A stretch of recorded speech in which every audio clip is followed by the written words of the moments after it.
Praise the Lord. கர்த்தருக்கு ஸ்தோத்திரம். Shall we read again from Revelation chapter 22 and read verses 11 and 12?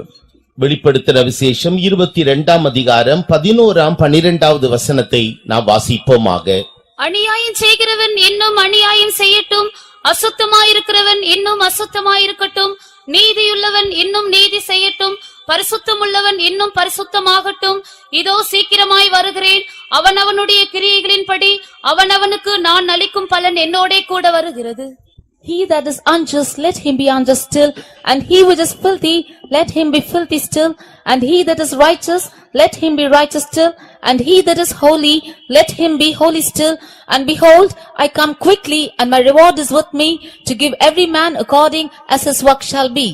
Praise the Lord. கர்த்தருக்கு ஸ்தோத்திரம். Two great cities, that is the title under which we are studying the word of God these days. இரண்டு பெரிய பட்டணங்கள் என்கிறதான தலைப்பின் கீழே நாம் இந்த நாட்களிலே தேவனுடைய வசனத்தை படித்துக் கொண்டு வருகின்றோம். I'll give you a very quick recap of what we have been considering the last 2 days. கடந்த 2 நாட்களாக நாம் என்ன படித்தோம் என்பதை நான் மிகவும் சுருக்கமாக அதை சொல்ல விரும்புகின்றேன். Jerusalem and Babylon are two cities that are physically present on earth today.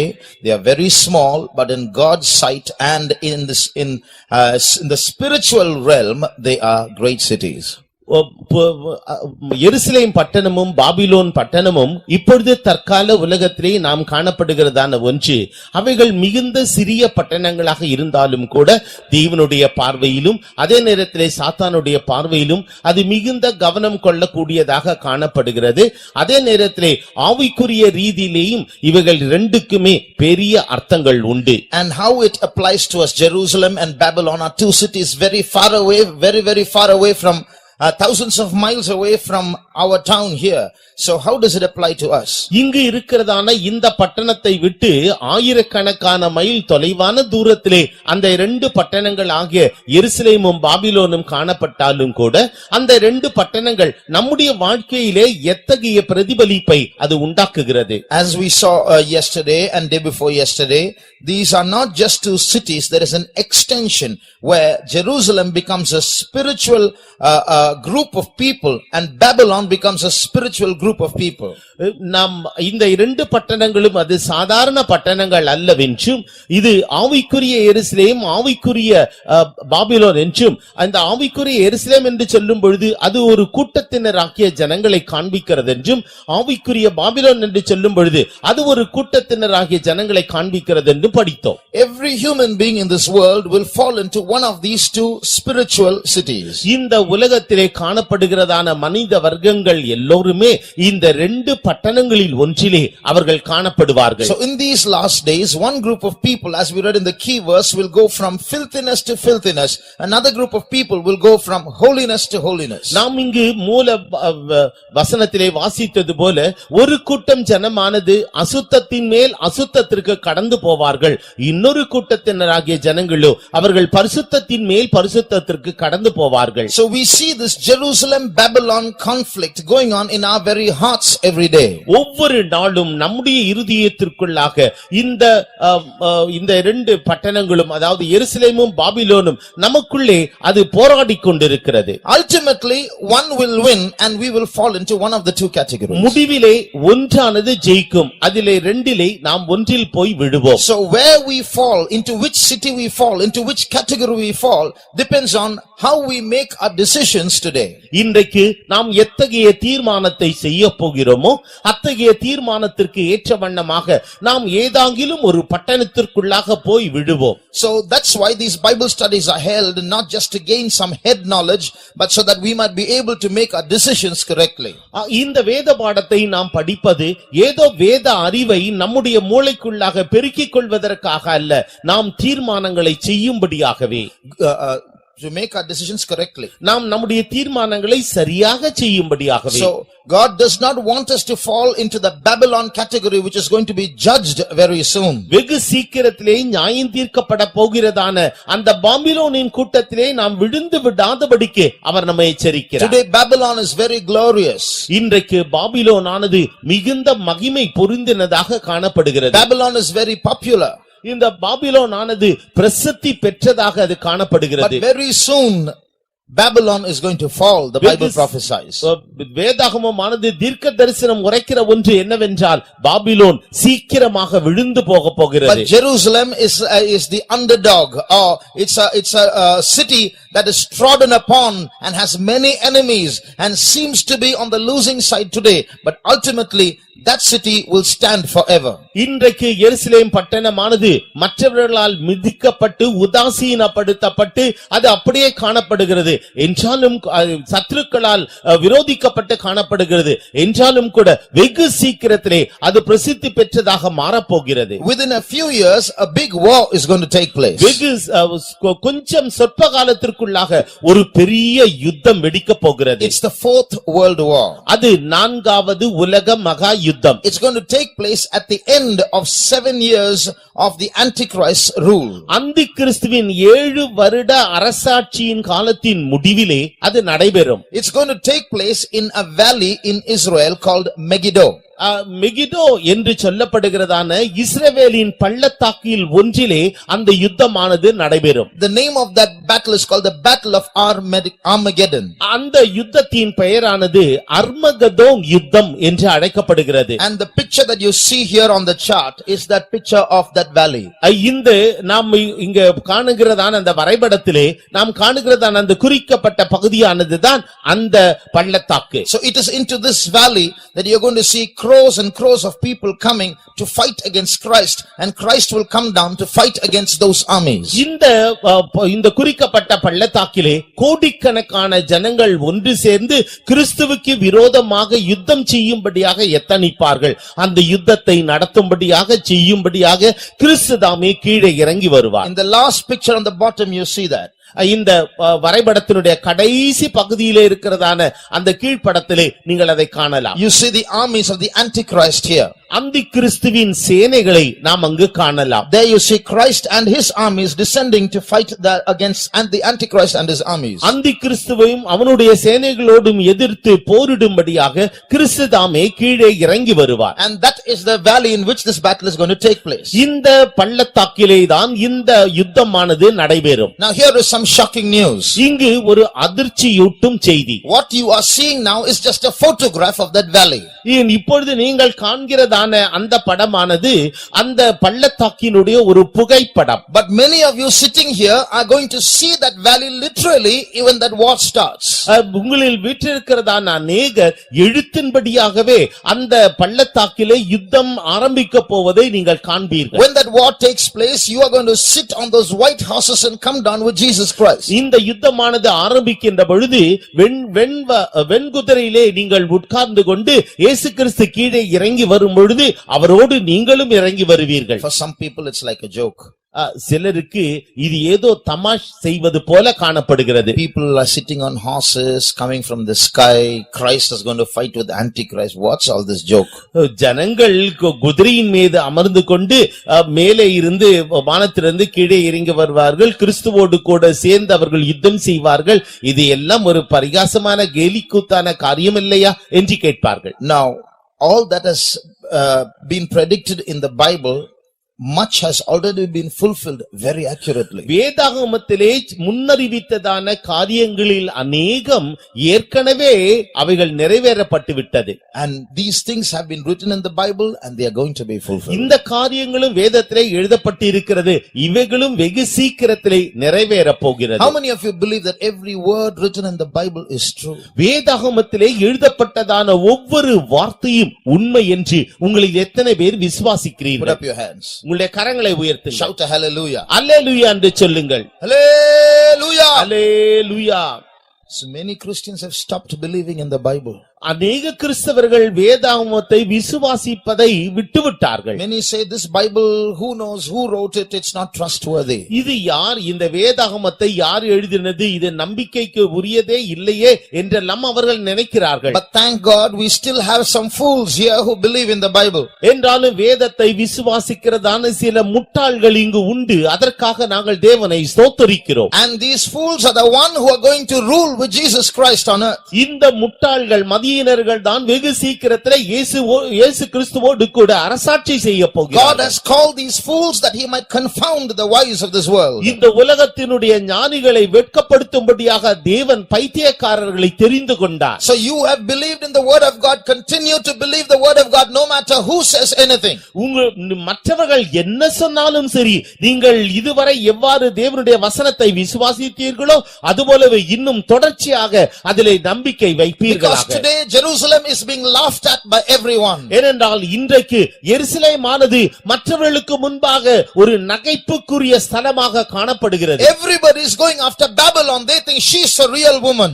ஒவ்வொருவரும் பாபிலோனின் பிறகாலே சென்று கொண்டிருக்கிறார்கள். அவள்தான் உண்மையான ஸ்திரீ என்று அவர்கள் நினைத்துக் கொண்டிருக்கிறார்கள். But we will see who will win in the end. என்றாலும் முடிவிலே யார் ஜெயிக்க போவது என்று நாம் காணுவோம். The Bible speaks that small Jerusalem is going to triumph over that big Babylon. வேதாகமமானது சொல்லுவது என்னவென்றால் அந்த சிறிய பட்டணமாகிய எருசலேம் அது முற்றிலுமாக ஜெயங்கொள்ள போகிறது. Now we are going to see some more aspects of Babylon. பாபிலோனுடைய இன்னும் சில அம்சங்களை குறித்து நாம் காணுவோம். If you look at the chart here, இங்கு இருக்கிறதான அந்த வரைபடத்தை பாருங்கள். you see a statue here.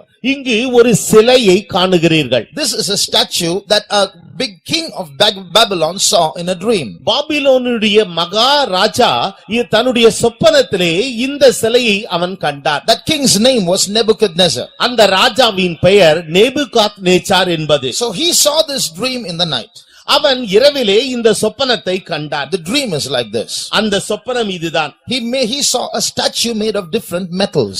வித்தியாசமான உலோக பொருட்களினாலே உருவாக்கப்பட்டதான ஒரு சிலையை அவன் கண்டார். The head was of gold. அதனுடைய தலை பொன்னாக இருந்தது. The breast and arms were of silver. அதனுடைய மார்பும் புயங்களும் வெள்ளியாக இருந்தது. The belly and the thighs were of brass. அதனுடைய தொடைகளும் கால்களும் பித்தளை வெண்கலமாக இருந்தது.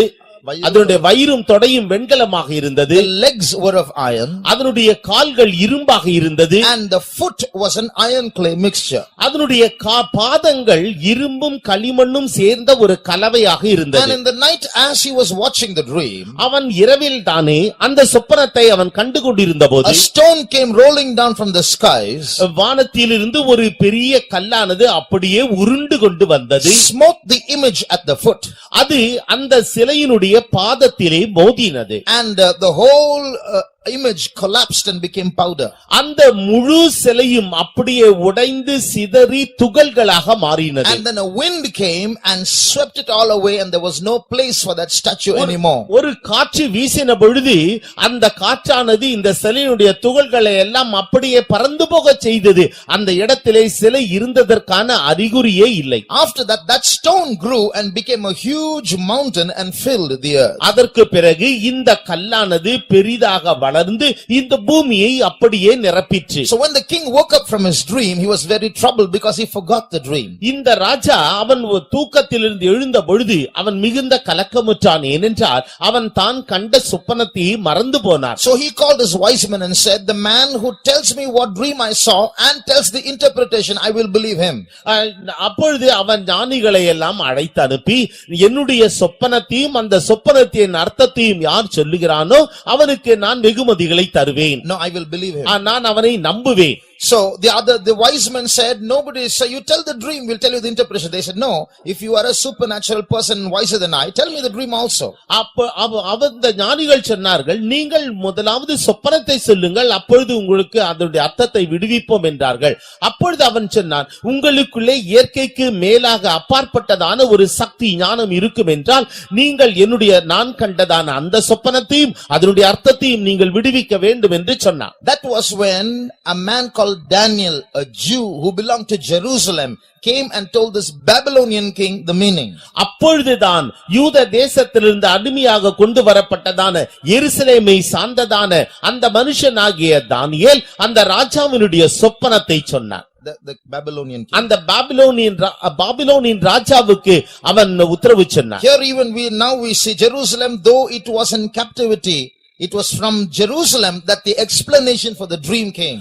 இப்பொழுது இந்த எருசலேம் பட்டணத்தார் அவர்கள் அடிமைத்தனத்தில் காணப்பட்டாலும் கூட சிறைபிடிக்கப்பட்டிருந்தாலும் கூட இப்பொழுது அந்த சொப்பனத்தின் அர்த்தமானது இந்த எருசலேம் பட்டணத்திலிருந்து அது வெளிப்படுகிறது. So Daniel gave the explanation. ஆகவே தானியேல் அங்கு அந்த சொப்பனத்திற்கான விளக்கத்தை சொன்னார். There's no time to read the Bible verses now, but it's in Daniel chapter 2. தானியேலின் புஸ்தகம் 2ஆம் அதிகாரத்திலே அந்த சிலையும் அந்த சொப்பனத்தின் அர்த்தமும் காணப்படுகிறது. இதை குறித்து படிப்பதற்கு இப்பொழுது நேரம் இல்லை. Later on we are going to read some many verses in detail, so we are going to skip the verses now. இதற்கு பிறகு अनेक வசனங்களை நாம் விளக்கமாக படிக்க போகிறோம். ஆகவே இப்பொழுது இதை விட்டு விடுகிறோம். So all that I'm going to explain now is seen in Daniel chapter 2. தானியேலின் புஸ்தகம் 2ஆம் அதிகாரத்திலே இப்பொழுது நான் விளக்கப் போகிறதான அனைத்து காரியங்களும் இருக்கிறது. So Daniel gave the explanation for this dream. அவனுடைய சொப்பனத்திற்கு தானியேல் இப்பொழுது விளக்கம் அளித்தார். O king, the different metals that you saw are different empires that are ruling and are going to rule this world. ராஜாவே, நீர் கண்டதான சொப்பனத்திலே கண்டதான அந்த வித்தியாசமான உலகங்கள் இப்பொழுது இருக்கிற ராஜ்யமும் இனி வரப்போகிறதான ராஜ்யங்களை குறிக்கிறது. The first empire that is of gold, the head of gold, is your empire. முதலாவது அந்த ராஜ்யத்திலே காணப்பட்டதான பொன், அந்த பொன் ராஜாவாகிய நீர் இப்பொழுது ஆண்டு கொண்டிருக்கிறதான ராஜ்யம். That is the Babylonian empire. அது பாபிலோனிய சாம்ராஜ்யம். After your days another empire will come. உம்முடைய நாட்களுக்கு பிறகு இன்னொரு ராஜ்யமானது தோன்றும். It will be a little inferior to you, just like silver is inferior to gold. எப்படி இந்த வெள்ளியானது பொன்னை காட்டிலும் சற்று விலை குறைந்ததோ மதிப்பு குறைந்ததோ அதுபோல அந்த சாம்ராஜ்யமும் கூட உம்முடைய சாம்ராஜ்யத்தை காட்டிலும் சற்று குறைவாக இருக்கும். And just like he predicted, the Medo-Persian empire came after this. அவன் சொன்னது போலவே மேதியா பெர்சியா சாம்ராஜ்யமானது உருவானது. After those days Daniel said another empire will come like brass.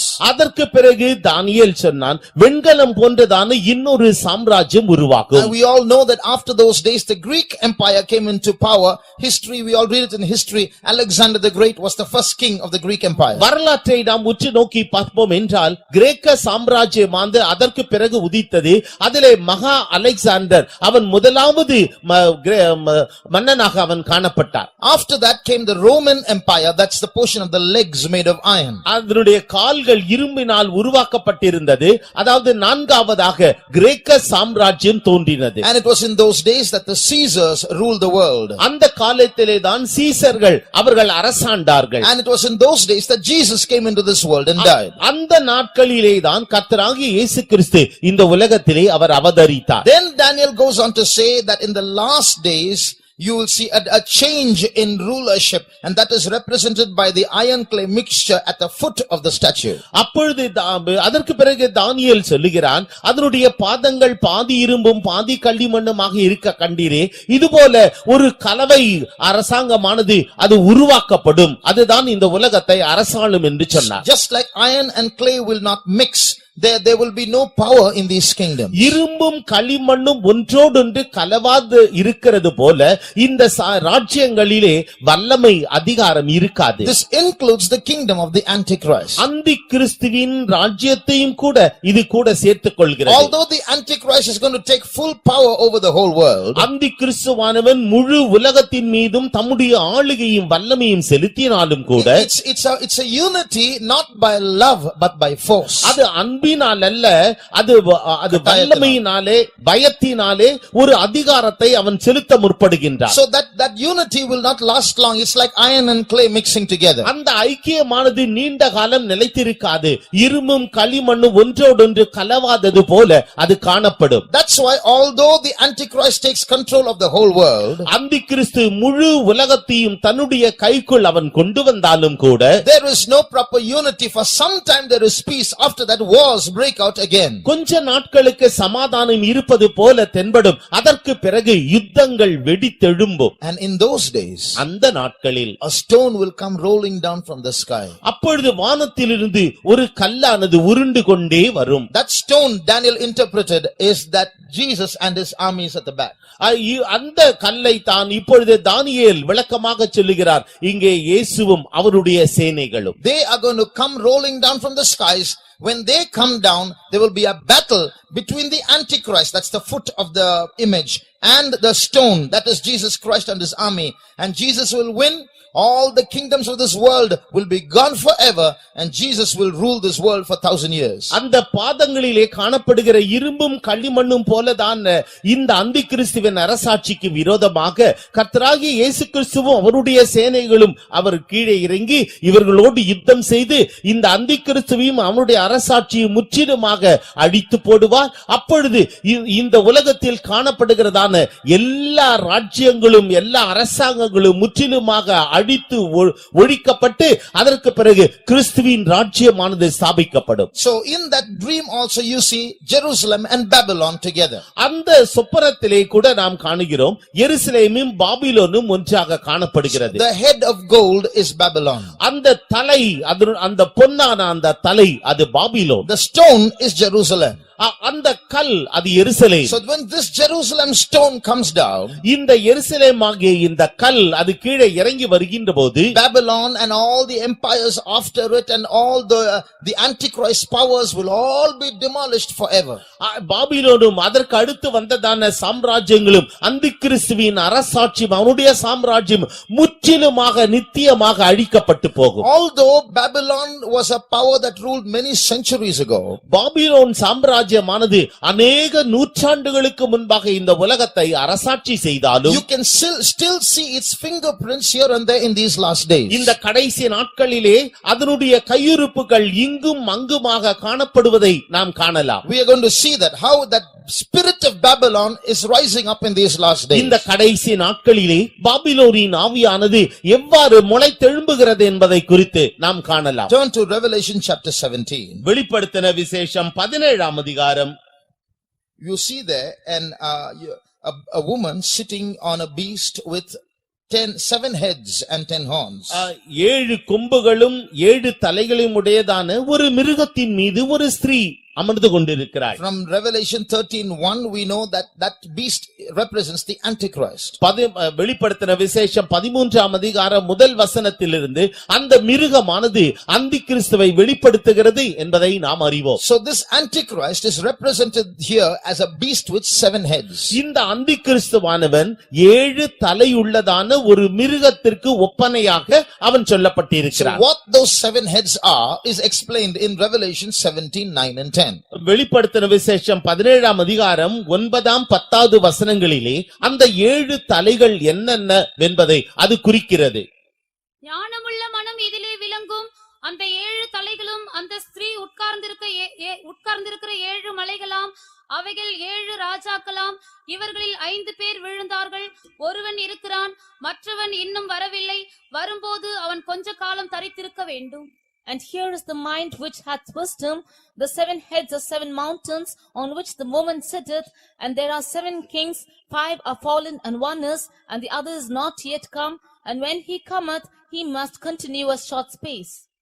So here we read of 7 kings that those 7 heads represent. இந்த 7 தலைகள் இந்த 7 ராஜாக்களை குறிப்பிடுகிறது என்று நாம் இங்கு காணுகிறோம். So the 5 are fallen. 5 பேர் விழுந்தார்கள். 1 is, that means 1 is existing. 1 was existing at the time John wrote this book. அப்போஸ்தலனாகிய யோவான் இந்த புத்தகத்தை எழுதின பொழுது ஒருவன் இருக்கிறான். 1 is going to come. ஒருவன் இன்னும் வரப்போகிறான். So what are those 5 which ceased to be? இந்த 5 பேர் விழுந்து போனார்களே அவர்கள் யார்? They are one, the Egyptian empire, ஒன்று அது எகிப்திய பேரரசு, two, the Assyrian empire, இரண்டாவதாக அசீரிய பேரரசு, three, the Babylonian empire, மூன்றாவது பாபிலோனிய பேரரசு, four, the Medo-Persian empire, நான்காவதாக மேதிய பெர்சிய பேரரசு, five, the Greek empire. ஐந்தாவதாக கிரேக்க பேரரசு. So when John was writing these books, these five ruled formerly and ceased to be. யோவான் இந்த புஸ்தகத்தை எழுதுகின்ற பொழுது இந்த ஐந்து பேரரசுகளும் ஏற்கனவே காணப்பட்டு அது அழிந்து போயிற்று.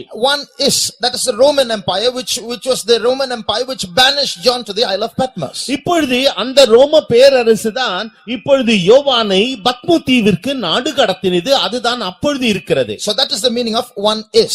அதுதான் இப்பொழுது ஒருவன் இருக்கிறான். Then one is yet to come. இன்னும் ஒருவன் வருவான். So that is the empire of the last days, the rule of the Antichrist. இதுதான் கடைசி கால பேரரசு. அது அந்தி கிறிஸ்துவின் ராஜ்யம். So these are the 7 kings or 7 kingdoms. இது 7 ராஜ்யங்கள், 7 விதமான பேரரசுகள். So you see Syria and Egypt and Babylon and Medo-Persia and Greece and Rome and all these empires are now as the heads of the beast. இந்த எகிப்து, அசீரியா, Babylon, மேதிய Persia, கிரேக்க சாம்ராஜ்யம் இவைகள் எல்லாமே அந்த மிருகத்தின் தலையில் அது காணப்படுகிறது. So what does that mean? All these spirits that ruled formerly in these empires are now with the Antichrist.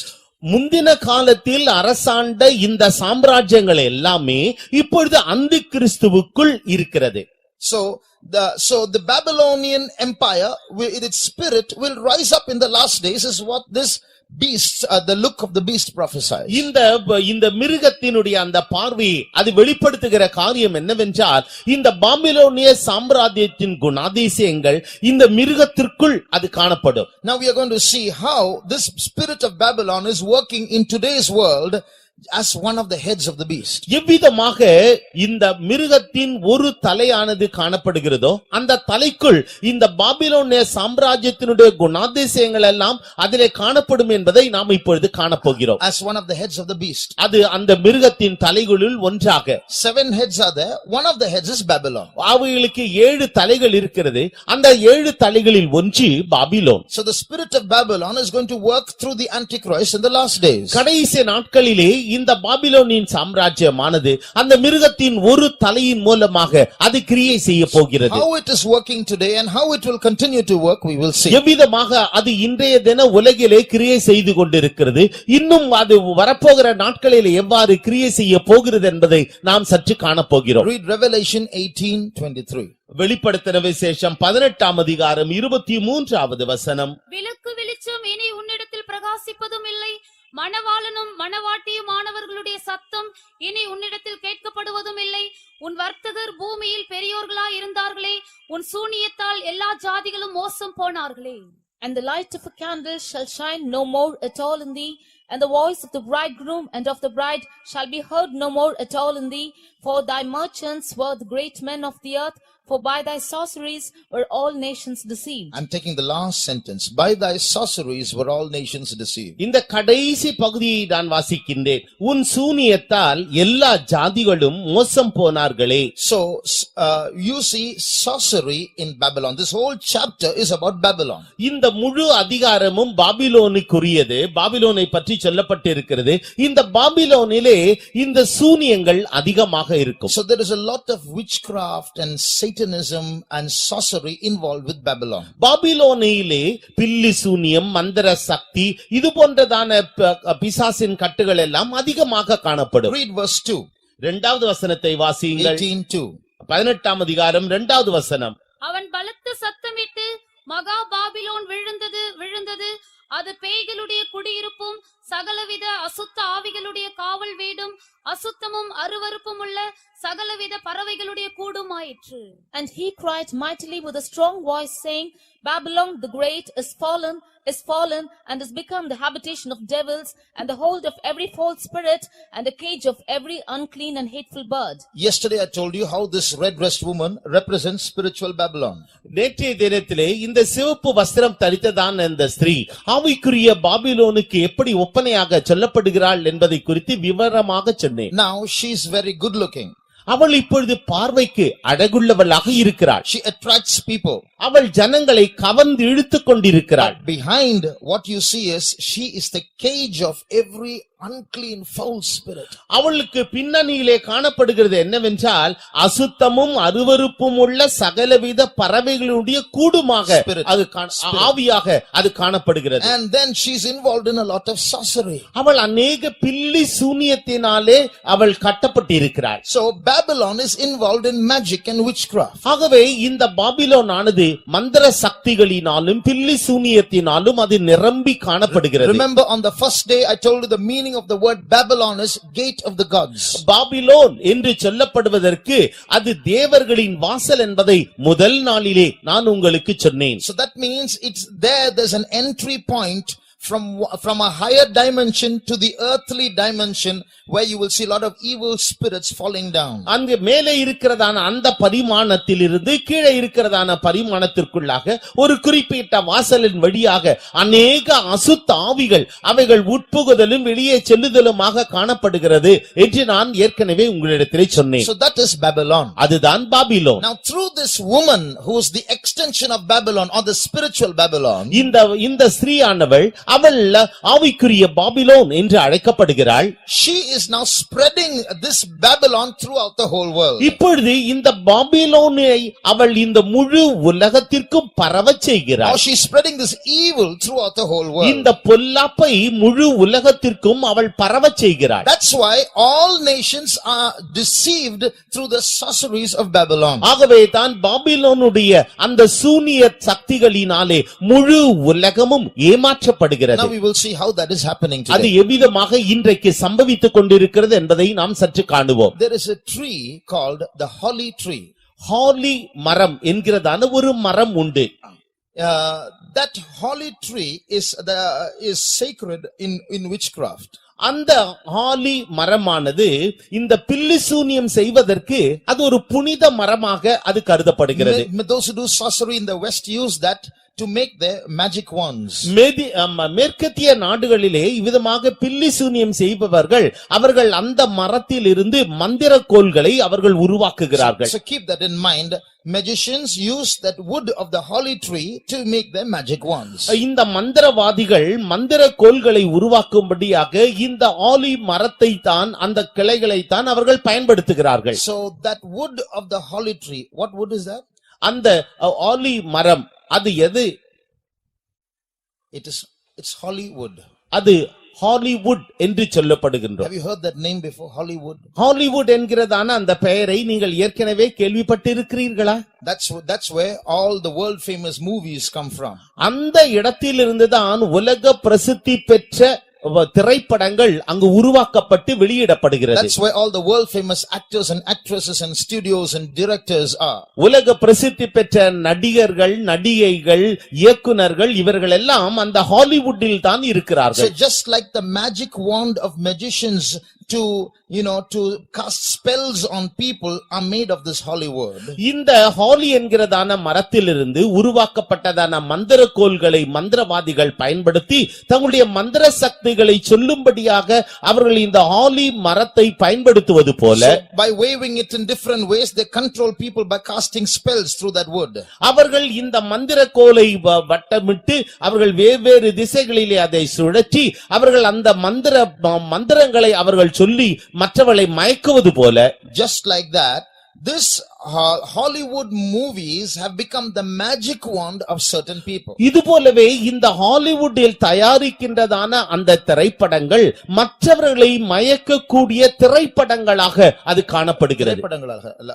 It has become the magic wand for some people. சில ஜனங்களுக்கு அது மந்திர கோலாக காணப்படுகிறது. So behind these movies are certain people who are using these movies like wands to control people. இந்த திரைப்படங்களின் பின்னணியிலே சிலர் இந்த மந்திர கோல்களை பயன்படுத்தி ஜனங்களை தங்களுடைய கைக்குள்ளாக கொண்டு வர வேண்டும் என்று அவர்கள் பிரயாசப்படுகிறார்கள். Just like we read in the Bible, we have been chosen before the foundation of the world by God. நாம் வேதத்திலே வாசிக்கின்ற பொழுது உலக தோற்றத்திற்கு முன்பாகவே நாம் கிறிஸ்து இயேசுவுக்குள் தெரிந்தெடுக்கப்பட்டோம் என்று வாசிக்கின்றோம். Just like God has an elect. தேவன் தாமே நம்மை தெரிந்தெடுத்தார். Just like God has an elect. தேவன் நம் தெரிந்தெடுத்தது போல தேவனுக்கு ஒரு தெரிந்தெடுக்கப்பட்ட ஒரு கூட்டத்தார் இருக்கிறது போல தேவனுக்கு ஒரு தெரிந்தெடுக்கப்பட்ட கூட்டத்தார் இருக்கிறது போல the devil also has an elect. இது போலவே பிசாசுக்கும் கூட தெரிந்தெடுக்கப்பட்ட ஒரு கூட்டம் He உண்டு. has a group of chosen ones. அவருக்கு தெரிந்து கொள்ளப்பட்டதான ஒரு ஜன கூட்டம் உண்டு. Many people are worshipping the devil but they don't know they are worshipping the devil. அநேகர் பிசாசை தொழுது கொள்ளுகிறார்கள் என்றாலுமோ அவர்கள் பிசாசை தொழுது கொள்வதை அறியாமல் இருக்கிறார்கள். They worship the devil thinking he is God. அவன் தேவன் என்று எண்ணிக்கொண்டு அவர்கள் பிசாசை தொழுது கொள்ளுகிறார்கள். But there are a group of people who are the chosen ones of Satan who worship Satan knowing he is Satan. சாத்தானை தொழுது கொள்ளுகிறதான ஒரு கூட்டம் உண்டு. அவன் சாத்தான் என்று அறிந்தும் கூட அவனை தொழுது கொள்ளுகிற ஒரு கூட்டம் இருக்கிறது. They have dedicated their lives to him and they are serving him. They are his servants. தங்களுடைய வாழ்க்கையை அந்த சாத்தானுக்காக அர்ப்பணித்து அவனுடைய பணிவிடைக்காரர்களாக அவனை சேவித்துக் கொண்டு வருகிறார்கள். So he tells them their plans on how to deceive the world and they execute those plans. எவ்விதமாக இந்த உலகத்தை மோசம் போக்குவது என்கிறதான திட்டத்தை அந்த சாத்தான் இவர்களிடத்தில் சொல்லுகிறான். ஆகவே இவர்கள் அதை நடைமுறையிலே செயல்படுத்துகிறார்கள். So these people are very wicked people. They are evil doers and they know what they are doing and yet they have sold themselves to Satan and are serving him. இந்த ஜனங்கள் பொல்லாத ஜனங்கள். இந்த பொல்லாப்பை எவ்வாறு மற்றவர்கள் மீது திணிக்க வேண்டும் என்பது இவர்களுக்கு நன்றாக தெரியும். ஆகவே வேண்டுமென்றே தாங்கள் அறிந்தே இத்தகைய பொல்லாப்பை மற்றவர்கள் மீது திணித்துக் கொண்டிருக்கிறார்கள். So now they are the ones, some of them are the ones who are using these Hollywood movies as a magic wand to cast a spell and keep the whole world in their control. அவர்களில் சிலர்தான் இத்தகைய இந்த Hollywood திரைப்படத்திற்கு பின்னணியிலே இந்த மந்திர கோலாக செயல்பட்டு இந்த முழு உலகத்தையும் அவர்கள் மயக்கி தங்களுடைய கைக்குள் கொண்டு வர எத்தனித்துக் கொண்டிருக்கிறார்கள். I can mention names of people and groups but I'm going to restrict myself.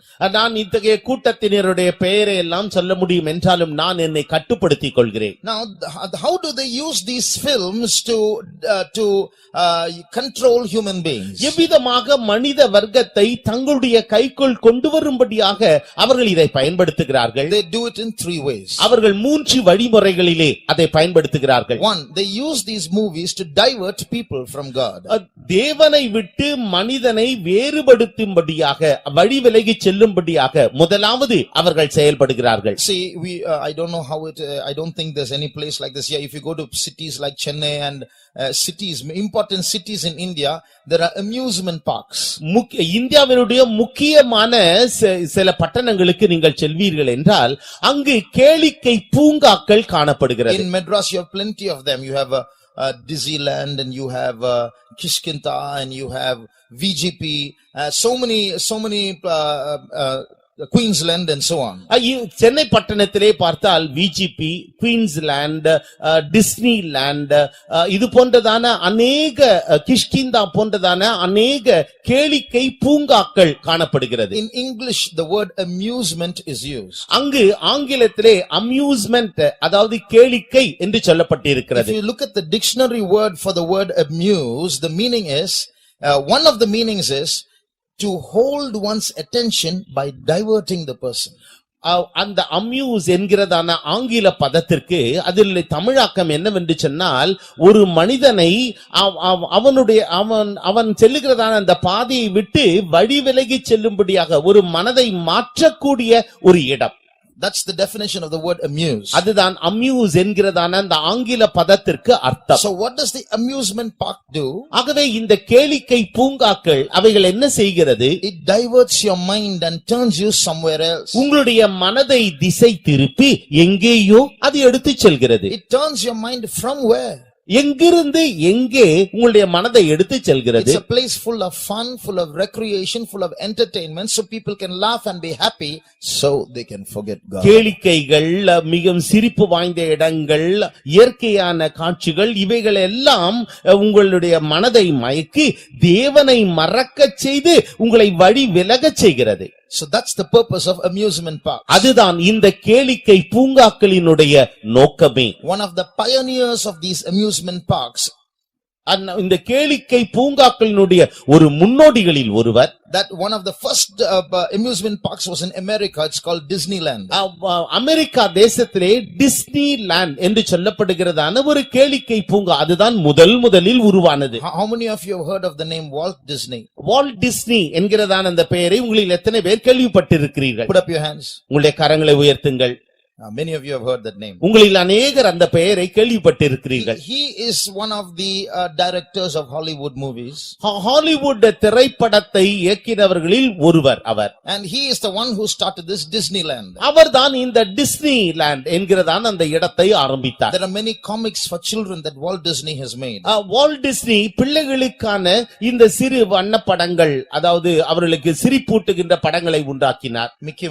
Mickey Mouse, Donald Duck. All these are comics that are written by Walt Disney.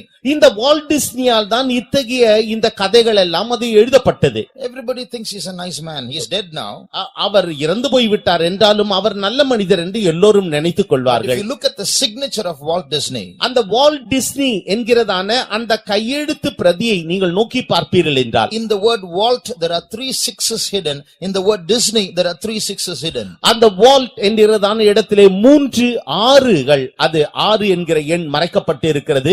Disney என்கிறதான அந்த எழுத்திலே 3 6 என்கிற எண்கள் மறைக்கப்பட்டு இருக்கிறது. Nice man, isn't it? Why has he to embed 3 6s in the 3 pairs of 3s or 2 pairs of 3 6s in his name? ஏன் அவர் நல்ல மனிதர் தானே, ஏன் அந்த வால்ட் டிஸ்னி என்கிறதான பெயரிலே 2 ஜோடி 3 6 என்கிறதான எண்களை அவர் புகுத்தி இருக்கிறார்? Why should he do that? ஏன் அவர் விதமாக செய்ய வேண்டும்? His life, his secret life is something that cannot be told here. அவருடைய ரகசிய ஜீவியம் அதை வெளிப்படையாக இங்கு சொல்ல முடியாது. But he was a chosen one by Satan. அவர் சாத்தானால் தெரிந்து கொள்ளப்பட்டதான ஒரு மனுஷன். And he has brought in many movies and many things with the attention of diverting people from God. தேவனை விட்டு ஜனங்களை வேறு பிரிக்கும்படியாக அவர் அநேக திரைப்படங்களை அவர் உருவாக்கினார். So that is one reason why how these chosen ones are using these movies, these films like a magic wand to control the masses. எவ்விதமாக இந்த தெரிந்து கொள்ளப்பட்டவர்கள், பிசாசினால் தெரிந்து கொள்ளப்பட்டவர்கள் இந்த திரைப்படங்களை ஒரு மந்திரக்கோலை போல பயன்படுத்தி ஜனங்களை தேவனை விட்டு வழிவிலக செய்யக்கூடியவர்களாய் இருந்தார்கள். The second way, இரண்டாவது வழி, using these movies and using the media like the newspaper and the news and so on, they are able to hide so many facts about what is really going on in the world. இந்த செய்தித்தாள்கள், செய்திகள் மற்றும் திரைப்படங்களின் மூலமாக இந்த உலகத்திலே உண்மையாக நடைபெறுகிறதான சம்பவங்களை எல்லாம் அவர்கள் மறைக்க பார்த்தார்கள். So they can issue wrong news because they are controlling it. And the world won't know what's going on. உண்மையிலே உலகமானது என்ன நடைபெற்றுக் கொண்டிருக்கிறது என்று மற்றவர்களுக்கு தெரியாத வண்ணம் அவர்கள் பிழையான செய்திகளை பரப்பிக் கொண்டிருந்தார்கள். So while இருக்கிறார்கள். So while the world, the Antichrist and his chosen ones are getting the world ready for his rule. அந்திகிறிஸ்துவும் அவனுடைய சேனைகளும் இந்த உலகத்தை அவனுடைய அரசாட்சிக்காக ஆயத்தப்படுத்திக் கொண்டிருக்கின்ற போது people of the world don't know what's actually going on. They are going after jobs and promotion and they are so happy about it. They are dreaming about it as though this world is getting more and more peaceful and worth settling down in. இந்த உலகமானது சமாதானத்தை நோக்கி சென்று கொண்டிருக்கிறது என்றும் நிலையாக அது நடைபெற்றுக் கொண்டிருக்கிறது என்றும் ஜனங்கள் நினைத்துக்கொண்டு உண்மையிலேயே என்ன சம்பவிக்கிறது என்று அறியாமல் அவர்கள் வேலைக்கு போவதும் அவர்கள் நன்றாக இருப்பதும் இவ்விதமாக தங்களுடைய நாட்களை அவர்கள் சந்தோஷமாக கழித்துக் கொண்டிருக்கிறார்கள். So the real news of actually what is going on is not being flashed. என்றாலும் உண்மையான செய்திகளானது அது வெளியே பரப்பப்படுவதில்லை. But when things happen, it will happen so suddenly that people will have no time to react. காரியங்கள் நடைபெறுகின்ற பொழுது அது சடுதியாய் நடைபெறும். அப்பொழுது ஜனங்களால் அதை விளங்கிக் கொள்ள புரிந்து கொள்ள இயலாத நிலையில் இருப்பார்கள். Even if they find out something through the media, they're able to twist it and give it another interpretation. அவர்கள் இந்த செய்திகளின் மூலமாக ஏதாகிலும் செய்திகளின் மூலமாக அல்ல, வேறு வழியாக இந்த ஊடகங்களின் மூலமாக ஏதாகிலும் அவர்கள் கேட்டாலும் கூட அது அவர்களுக்கு உடனடியான பாதிப்பை ஏற்படுத்தாது. That is, if they come to know about something that's really going on, உண்மையிலேயே நடைபெறுகிறதான ஒரு காரியத்தை அவர்கள் ஊடகங்களின் மூலமாக கேட்டாலும் these media controllers will twist the news and give some other interpretation. இந்த ஊடகங்களுக்கு பொறுப்பாளியானவர்கள் அவர்கள் உண்மையை மறைத்து வேறொரு காரியத்தை அவர்கள் சொல்லிவிடுவார்கள். The third way how they use these movies as a magic wand. இந்த மூன்றாவதாக எப்படி அவர்கள் இந்த திரைப்படத்தை அவர்கள் இந்த மந்திரக்கோலாக செயல்படுத்துகிறார்கள் என்றால், there is something called subliminal indoctrination. That means they can teach us without knowing that they are teaching us, without our knowing that they are teaching us. அவர்கள் போதிப்பார்கள். நம்முடைய சுய அறிவில்லாமலே அத்தகைய போதனைகளானது நமக்குள்ளே அது புகுந்துவிடும். Supposing you are going in a bus. ஒருவேளை நீங்கள் ஒரு பஸ்ஸிலே பிரயாணம் பண்ணி கொண்டிருக்கிறீர்கள். And you are thinking of something else. நீங்கள் ஏதோ ஒன்றை நினைத்துக் கொண்டிருக்கிறீர்கள். And while you are passing by, some speaker is playing some song. நீங்கள் அப்படியே அந்த பஸ்ஸிலே பயணம் பண்ணி கொண்டிருக்கும் பொழுது ஏதோ ஒரு ஸ்பீக்கரில் இருந்து பாட்டுகள் வந்து கொண்டிருக்கிறது. But you don't notice it. நீங்கள் அதை கவனிக்கவில்லை. You are thinking of something else. நீங்கள் ஏதோ ஒன்றை நினைத்துக் கொண்டு அப்படியே போய்கொண்டிருக்கிறீர்கள். After some time you are humming some tune. அது கொஞ்ச நேரத்திற்கு பிறகு நீங்கள் ஒரு டியூன் ஒரு பாடலை நீங்கள் அப்படியே ஒரு ராகத்தை முணுமுணுக்கிறீர்கள்.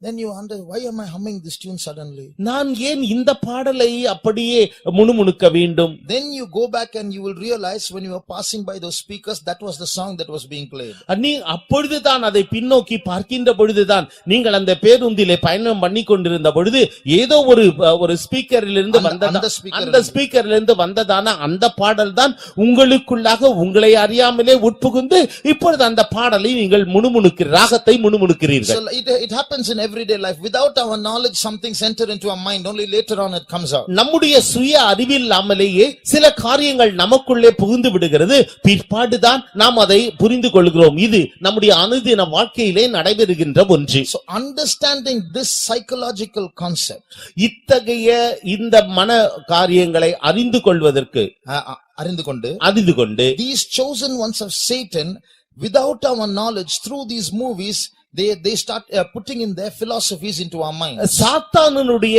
சேனைகளானது இதை நன்றாக புரிந்து கொண்டவர்களாக அவருடைய தத்துவ கோட்பாடுகளை நம்முடைய மனதிலே இவ்விதமாகத்தான் உட்புகுத்தி விடுகிறார்கள்.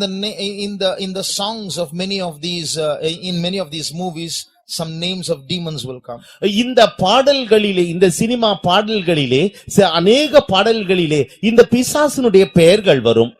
And you will see that recently some vampire movies have been are being cast. சமீபத்திலே இரத்த காட்டேரிகளை குறித்ததான திரைப்படங்கள் அவைகள் வெளியே வந்தது. They are people. When I say vampires, they are actually spirits, blood sucking spirits, but in these movies they are the heroes. அவர்கள் உண்மையிலேயே இரத்தத்தை குடிக்கின்ற ஆவிகள் என்றாலும் அவருடைய திரைப்படங்களிலே இவைகள் தான் கதாநாயகர்களாக காணப்படுகிறது. So they are people. அவர்கள் ஜனங்கள் தான். So in that the hero will be very beautiful. அந்த கதாநாயகன் மிகவும் அழகாக இருப்பார். But he has two teeth, the canine teeth. We all have sharp teeth, isn't it? The fourth teeth. They will be a little longer than the rest. நமக்கு இந்த நான்காவது பல், அது கிழிக்கும் பல் என்று சொல்லுகிறோம் அல்லவா, அந்த பல்லானது அப்படியே நீண்டு காணப்படும். So when he smiles, you can see those canine teeth extra long. அவன் சிரிக்கின்ற பொழுது அந்த இரண்டு பற்களும் அப்படியே வெளியே தெரியக்கூடியதாக இருக்கும். That shows that he is the vampire. When the time comes, he will suck blood. அதனுடைய அர்த்தம் என்னவென்றால் அவன் ஒரு இரத்த காட்டேரி. அவன் நேரம் வருகின்ற பொழுது இரத்தத்தை உறிஞ்சிக் கொள்வான். But in the movies it will be projected that young girls will be going after him. அதை திரைப்படங்களிலே காண்பிக்கின்ற பொழுது வாலிப ஸ்திரீகள், சகோதரிகள் அவர்கள் அதை காணும்படியாக அப்படியே சென்று பார்க்கிறார்கள். They are running after him, falling in love with him. அவர்கள் அங்கு ஓடி போய் அவன் மீது ஒரு அன்பு வயப்படுகிறார்கள். What is the philosophy? அதனுடைய தத்துவம் என்ன? He is evil, but you should still love him. அவன் ஒரு பொல்லாப்பங்கானவன் என்றாலும் அவனை நேசிக்கிறார்கள். நேசிக்க வேண்டும். There is a loving side of evil. அந்த பொல்லாப்பை நேசிக்கிறதான ஒரு பகுதி. So you can love that. ஆகவே நீ அதை நேசிக்கலாம். So evil is lovable. பொல்லாப்பு நேசிக்க கூடியது. So that's the philosophy. அதுதான் அதனுடைய தத்துவம். So when the Antichrist comes, அந்தி கிறிஸ்து வருகின்ற போது, when the beast comes, மிருகமானது வருகின்ற போது, when the bloodsucker comes, இந்த இரத்தத்தை உறிஞ்சுகிறவன் வருகின்ற போது, man, you don't have to be afraid, you can still follow him. மனிதனே நீ பயப்பட வேண்டாம், நீ அவனை தைரியமாக பின்பற்றலாம். So that is the philosophy that is being spread throughout the world through these movies. இத்தகைய திரைப்படங்களின் மூலமாக இத்தகைய தத்துவங்கள் தான் அது பரப்பப்படுகிறது. But people won't understand that this is what they are trying to teach. They are just watching a movie for entertainment. ஆகவே ஜனங்களுக்கு இது புரியவில்லை. தங்களுக்கு கேளிக்கை விருந்தாக நினைத்துக்கொண்டு இத்தகைய திரைப்படங்களை அவர்கள் கண்டு ரசிக்கிறார்கள். But without their knowledge, these philosophies are entering into them. அவருடைய சுய அறிவு இல்லாமலேயே இத்தகைய தத்துவங்களானது அவருடைய மனதிற்குள்ளாக புகுந்து விடுகிறது. One Hollywood director said, ஒரு ஹாலிவுட் இயக்குனர் ஒருவர் சொன்னார், he said, we are not bothered when we make our movies, we are not interested in what people want to see. நாங்கள் திரைப்படங்களை தயாரிக்கின்ற பொழுது ஜனங்கள் என்னத்தை விரும்புகிறார்கள், என்னத்தை காண வேண்டும் என்று இருக்கிறார்கள் என்பதை குறித்து நாங்கள் கவலைப்படுவதில்லை. We want to mess with their brains, we want to play with their brains and we want to put what we want to put into their brains. நாங்கள் அவர்களுடைய மூளையோடு விளையாட விரும்புகின்றோம், அவருடைய மூளையிலே நாங்கள் திணிக்க விரும்புகின்றோம். அதன் மூலமாக எங்களுடைய தத்துவத்தை அவருடைய மூளையிலே புகுத்தி விடுகிறோம். So when they make their stories, many psychologists are involved. இவைகள் இவ்விதமாக இத்தகைய கதைகளை உருவாக்குகின்ற போது உளவியல் நிபுணர்கள் அதிலே பயன்படுத்தப்படுகிறார்கள். So they know how to fool the masses and how to inject their philosophies into their minds of people who watch these movies. இந்த திரைப்படங்களை காணுபவர்களை எவ்விதமாக தங்களுடைய தீமையான கருத்துக்களை, தீமையான தத்துவங்களை அவருடைய மூளைக்குள் புகுத்துவது, செலுத்துவது என்பது அவர்களுக்கு நன்றாக தெரிந்த கலை. Recently I was listening to interviews conducted on Hollywood actors and actresses. They have all claimed saying that when the shooting is going on, they feel some other energy apart from them is inside them. சமீபத்திலே Hollywood திரைப்படத்தை சேர்ந்ததான நடிகர் நடிகைகள் பேட்டி கொடுத்ததை நான் படித்திருக்கிறேன். அப்பொழுது அவர்கள் தங்களுடைய பேட்டியிலே சொல்லுகிறார்கள், அவர்கள் ஹாலிவுட் திரைப்படத்திலே நடிக்கின்ற பொழுது, அவர்கள் அந்த ஷூட்டிங் நடைபெறுகின்ற பொழுது, அப்பொழுதுதானே அவர்களுக்கு அறியாத வினோதமான ஒரு சக்தி அவர்களுக்குள் பாய்ந்தோடுவதை அவர்கள் உணர்கிறார்கள். So what people are watching as entertainment is something that people who are possessed by demons are acting, and that's what they are watching. இந்த ஹாலிவுட் திரைப்பட நடிகைகள் நடிக்கின்ற பொழுது அவர்களுக்கு இந்த பிசாசின் ஆவியானது அவர்களுக்குள் பிரவேசித்து அவர்கள் நடிக்கிறார்கள். இதைத்தான் கேளிக்கையாக போய் இந்த ஜனங்கள் கண்டு ரசிக்கிறார்கள். They are watching stories which have been made by people who are the chosen ones of Satan. சாத்தானால் தெரிந்து கொள்ளப்பட்ட ஜனங்களால் உருவாக்கப்பட்ட திரைப்படங்களை இந்த ஜனங்கள் கண்டு ரசிக்கிறார்கள். That's why we tell our church people not to watch movies. ஆகவே தான் எங்களுடைய சபையை சேர்ந்தவர்களை நீங்கள் திரைப்படங்களை பார்க்காதீர்கள் என்று நாங்கள் சொல்லுகிறோம். Now there's no need to go to the theater. ஆகவே இப்பொழுதெல்லாம் தியேட்டருக்கு போய் தான் படம் பார்க்க வேண்டும் என்று அவசியமில்லை. You've got CDs, you've got iPods, you've got pen drives, you've got computers, and all that is enough for children. உங்களுக்கு கம்ப்யூட்டர் இருக்கிறது, ஐபாட் இருக்கிறது, சிடி இருக்கிறது, இது பென் டிரைவ் இருக்கிறது. இது போன்ற காரியங்களினாலே வீட்டுக்குள்ளே இருந்து திரைப்படத்தை பார்த்து விடலாம். So you don't have to go to a theater to get caught by others. ஆகவே நீங்கள் அந்த திரையரங்குக்கு சென்று மற்றவர்களால் பிடிக்கப்படுவது அது தவிர்க்கப்படும். Recently I was conducting, not recently, last year I conducted a youth meeting. கடந்த வருஷத்திலே நான் ஒரு வாலிபர் கூட்டத்தை நடத்தினேன். There were about 1,000 youths there. அங்கு 1000 வாலிபர்கள் சகோதரிகள் இருந்தார்கள். And I asked a question. நான் ஒரு கேள்வியை கேட்டேன். All those who have not watched one movie in the past 1 month, put up your hands. கடந்த ஒரு மாதத்திலே ஒரு திரைப்படம் கூட பார்க்காதவர்கள் உங்களுடைய கரத்தை உயர்த்துங்கள் என்று சொன்னேன். Of the 1,000 youths there, not even 100 lifted up their hands. அந்த 1000 பேரில் 100 பேர் கூட கரங்களை உயர்த்த முடியவில்லை. So you see how movies are accessible, easy to watch now. எவ்விதமாக இந்த திரைப்பட